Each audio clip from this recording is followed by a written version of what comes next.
Episode की start में सोयन जून को डांटते हुए हॉस्पिटल से बाहर जाने के लिए कहता है। जून भी सोयन की बात मान लेता है और उसे टीस करते हुए हॉस्पिटल से चला जाता है। दूसरी तरफ सोबिन इस बात को लेकर परेशान थी कि जून उसे पसंद करता है तो वो उसे जवाब में क्या कहे, और वो पूरा टाइम बस इसी बारे में सोचते रहती है। सोबिन को परेशान देखकर योंग और मिंजू उसके साथ पार्टी करते हैं ताकि वो उसका मन थोड़ा हल्का कर सके। उन लोगों को ये बात तो पता नहीं थी कि सोबिन किस बात को लेकर परेशान थी, पर उन्हें ये जरूर पता था कि सोबिन परेशान है। अगले दिन जून सोयन के लिए खाना लेकर जाता है, पर जैसे ही वो हॉस्पिटल पहुंचता है वो देखता है कि सोयन का तो डिस्चार्ज हो चुका है।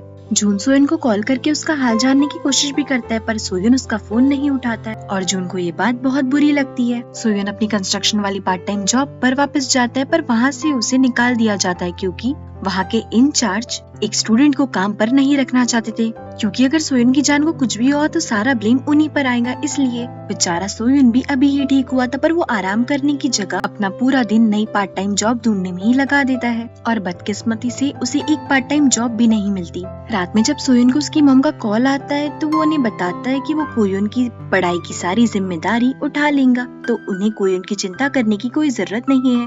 उधर जून अपने बड़े भाई को मैसेज करता है अपने प्रोजेक्ट के सिलसिले में, ताकि वो अपने बड़े भाई से अपनी डैड की कंपनी के बारे में थोड़ी इन्फॉर्मेशन ले सके। जून का बड़ा भाई उसी के कॉलेज में प्रोफेसर था, पर ये बात किसी को भी पता नहीं थी, क्योंकि जून के भाई को ऐसा लगता था कि अगर किसी को भी पता चला कि वो जून का बड़ा भाई है तो उसकी इज्जत मिट्टी में मिल जाएंगी। अगले दिन जून जब अपने बड़े भाई से कंपनी का डाटा कलेक्ट करने जाता है तो उसका बड़ा भाई उससे कहता है, इस मदद के बदले तुम अगले फैमिली गेट टुगेदर में नहीं आओगे। जून इस बात से बहुत गुस्सा हो जाता है और अपने बड़े भाई से कहता है कि सिर्फ तुम्हारी इसी हरकत की वजह से मैंने अपना डीएनए टेस्ट तक करवा लिया है और बदकिस्मती से मैं तुम्हारा ही सगा भाई हूँ। जाते जाते जून अपने बड़े भाई से ये भी कह देता है कि तुम्हें जो करना है वो कर लो, पर मैं तो अपने घर आकर ही रहूंगा। इतना कहकर वो वहाँ से चला जाता है। थोड़ी ही देर बाद कैंटीन में चानकी जून को अप्रोच करता है और उससे कहता है कि वो उससे अकेले में कुछ बात करना चाहता है। जून भी उसकी बात मानता है और वो दोनों ही प्लेग्राउंड में जाकर बात करते हैं। वहाँ पर चानकी जून को सोबिन की सारी पसंदीदा चीजों के बारे में बताता है, जैसे कि सोबिन को पाइनएप्पल पिज्जा और मिंट चॉकलेट पसंद है। सोबिन के बारे में बात करते वक्त जब गलती से चानकी सोबिन को मेरी सोबिन बोल देता है तो जून को गुस्सा आ जाता है और वो उससे कहता है तुम मेरी सोबिन कैसे बोल सकते हो, वो तो मेरी गर्लफ्रेंड है ना, तो वो मेरी सोबिन हुई। उन दोनों में ही इस बात को लेकर बहस होने लगती। तभी जून चानकी से कहता है कि ठीक है, तुम सोबिन को मेरी सोबिन कह सकते हो, क्योंकि मैं तो सोबिन को स्वीटी या फिर हनी बुलाऊंगा।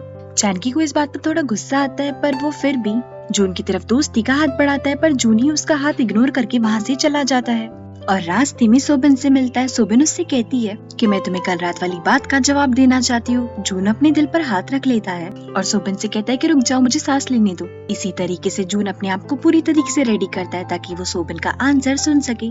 सोबिन अपने जवाब में जून से कहती है कि उसे खुशी हुई जून की फीलिंग्स जानकर, पर वो अभी पूरी तरीके से जून को नहीं जानती और उसे जून से थोड़ा डर भी लगता है। तो जून उससे पूछता है कि क्या तुम मुझे जानना चाहोगी, तो सोबिन अपना सिर हिलाते हुए कहती है कि थोड़ा थोड़ा।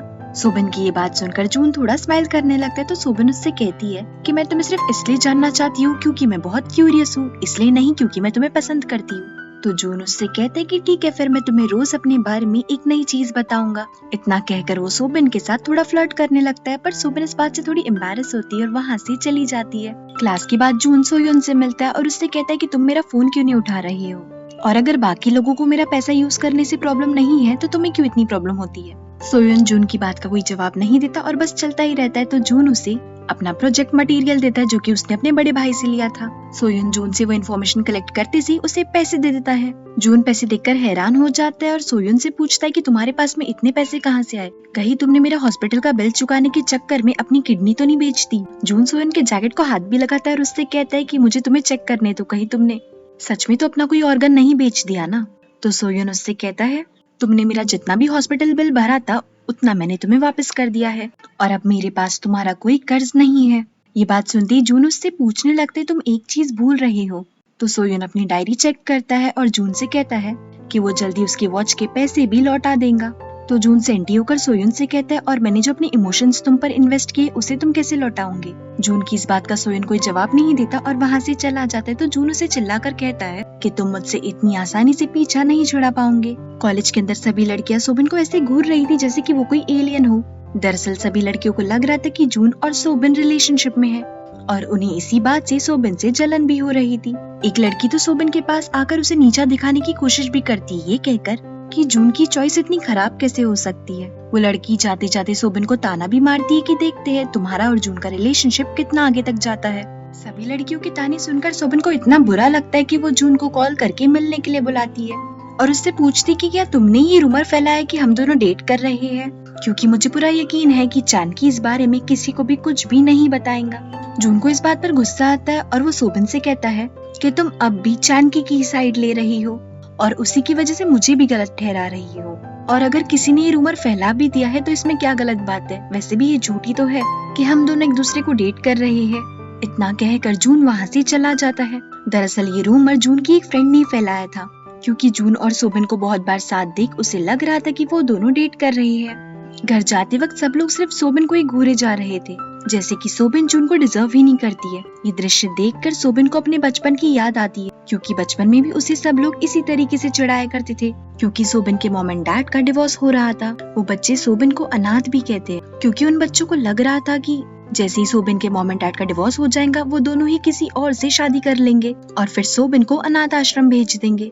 अपने बचपन का ये पल याद करके सोबिन रोने लगती है। दूसरी तरफ जून के सीनियर्स उससे कहते हैं कि वो सोबिन और सोयुन की टीम छोड़कर उनकी टीम में आ जाए, ताकि वो लोग साथ में प्रोजेक्ट प्रेजेंट कर सके। पर जून उनके ऑफर को ठुकरा कर वहाँ से चला जाता है। घमंडी सीनियर्स को ये बात बहुत बुरी लगती है और वो लोग सोबिन, सोयुन और जून के खिलाफ रिवेंज प्लान करते हैं और सोयुन की कीमती डायरी चुरा लेते हैं, जिसमें सोयुन अपना सारा हिसाब किताब लिखा करता था। उधर जून सोबिन को कॉल करता है तो उससे सोबिन के रोने की आवाज आती है। जून सोबिन से पूछने की कोशिश भी करता है कि तुम क्यों रो रही हो, पर तभी सोबिन फोन काट देती है। तो जून भागते हुए पूरे कैंपस में सोबिन को ढूंढने लगता है और जब सोबिन उससे मिलती है वो उसके आंसू पोंछने जैसे ही जाता है। सोबिन उससे कहती है कि मुझे हाथ मत लगाओ। जून उससे पूछने की कोशिश भी करते कि क्या तुम्हें किसी ने कुछ कहा है, तो सोबिन उससे कहती है कि मैं अब और तुम्हारे साथ दोस्ती नहीं रखना चाहती, क्योंकि तुम जब से मेरी लाइफ में आए हो तब से मेरी जिंदगी और भी ज्यादा मुश्किल हो गई है। जून को इस बात से बहुत दुख होता है, पर वो फिर भी सोबिन से पूछता है कि क्या तुम सच में ऐसा ही चाहती हो। तो सोबिन उससे कहती है कि हम दोनों अब से एक दूसरे से अनजान बनकर रहेंगे, ताकि हम दोनों की जिंदगी में एक दूसरे की वजह से कोई परेशानी ना हो। इतना सुनने के बाद जून सोबिन से एक शब्द भी नहीं कहता और वहाँ से चला जाता है और अपनी मॉम की कही हुई बात को सोचने लगता है कि जून अपने आसपास के लोगों की लाइफ में प्रॉब्लम्स खड़ी कर देता है। सोबिन को भी उसकी प्रोफेसर रिसर्च प्रोजेक्ट से निकाल देती है। उसी शाम जब जून अपने ड्रंक सीनियर्स से मिलता है तभी उसे अपने एक सीनियर की बैग में सोयुन की डायरी दिखती है। जून उस डायरी को चुपके से निकाल लेता है और तभी जून को सोयुन का कॉल आता है और सोयुन जून को डिनर के लिए इनवाइट करता है। जून को तो अपने कानों पर भरोसा ही नहीं होता, तो वो सोयुन से फिर से पूछता है कि क्या तुम सच में मुझे डिनर पर बुला रहे हो। सोयुन जैसे ही हाँ बोलता है, जून भागते हुए सोयुन के पास जाता है। सोयुन जून को एक रेस्टोरेंट में बुलाता है और वहाँ पर उसे अकेले खाने के लिए बोलता है। जून को ये बात समझ नहीं आती कि सोयुन ने उसे ऐसी रेस्टोरेंट में क्यों बुलाया जहाँ पर वो वेटर का काम किया करता था। डिनर के दौरान जून ये बात भी नोटिस करता है कि सोयुन को उसके बॉस से बहुत डांट पड़ती है। डिनर के बाद जब सोयुन जून से मिलता है तो वो जून से कहता है कि तुमने देखा ना मैं किन परिस्थितियों में रहता हूँ, तो तुम्हें आइंदा से मेरे करीब आने की कोई जरूरत नहीं है, क्योंकि मैं जब भी तुम्हें देखता हूँ मुझे इस बात का एहसास होता है कि मैं कितना लाचार हूँ। मैं ना ही खुद वो चीजें अफोर्ड कर सकता हूँ जो तुम करते हो और ना ही अपने छोटे भाई को वो सारी चीजें प्रोवाइड कर सकता हूँ। तो जून सोयुन से कहता है कि तुमने मुझे सिर्फ इसलिए यहाँ पर बुलाया था ताकि तुम मुझे अपनी जिंदगी से बाहर निकाल सको। सोयुन जून से कहता है कि वो दोनों कभी दोस्त नहीं बन सकती, तो बेहतर यही होगा कि जून अपनी तरफ से सारी कोशिशें करना बंद कर दे। जून भी सोयुन से कहता है कि तुम हमेशा से सिर्फ यही बात तो कहते आ रही हो। इतना कहकर जून वहाँ से चला जाता है। घर जाने से पहले सोयुन पब्लिक बात में जाता है ताकि उसके छोटे भाई को ना पता चल सके कि वो क्या काम करता है। दूसरी तरफ जून सोयुन की डायरी देखता है। अगले दिन जब जून के सीनियर्स उससे फिर से पूछते कि क्या वो उनकी टीम में आना चाहेगा फॉर द प्रेजेंटेशन, तो जून हाँ कर देता है। सोबिन और सोयुन भी वहीं थे और वो जून और उसके दोस्तों के बीच की बातों को सुन लेते हैं। सोबिन जून से बात करने की कोशिश भी करती है, पर जून उसकी कोई बात नहीं सुनता और अपने सीनियर्स के साथ चला जाता है। थोड़ी देर बाद सोबिन सोयुन के मोटिवेट करने पर अपनी प्रोफेसर से पूछने जाती है कि आखिर उन्होंने उसे रिसर्च प्रोजेक्ट से क्यों निकाला। तो प्रोफेसर साफ साफ शब्दों में कह देती है कि मैं तुम्हें शुरुआत से ही पसंद नहीं करती थी और सिर्फ यही कारण है कि मैं तुम्हारे साथ शुरुआत से काम नहीं करना चाहती थी। ये बात सुनकर सोबिन को रिलीफ फील होता है, क्योंकि अब वो जानती थी एक ऐसे कारण के लिए निकाला है जिसमें उसकी कोई भी गलती नहीं है। दूसरी तरफ जून के सीनियर दोस्त सोयुन की वर्क प्लेस पर आकर तमाशा खड़ा करते हैं। जून को भी ये बात अपने दोस्तों के मैसेजेस के जरिए पता चलती है, तो वो सोयुन की वर्क प्लेस पर जाता है। वहाँ पहुंचकर जून देखता है कि सोयुन के बॉस ने उसे काम से निकाल दिया है। सोयन अपने बॉस से काम की भीख भी मांगता है, पर उसका बॉस कुछ सुनने के लिए तैयार ही नहीं था।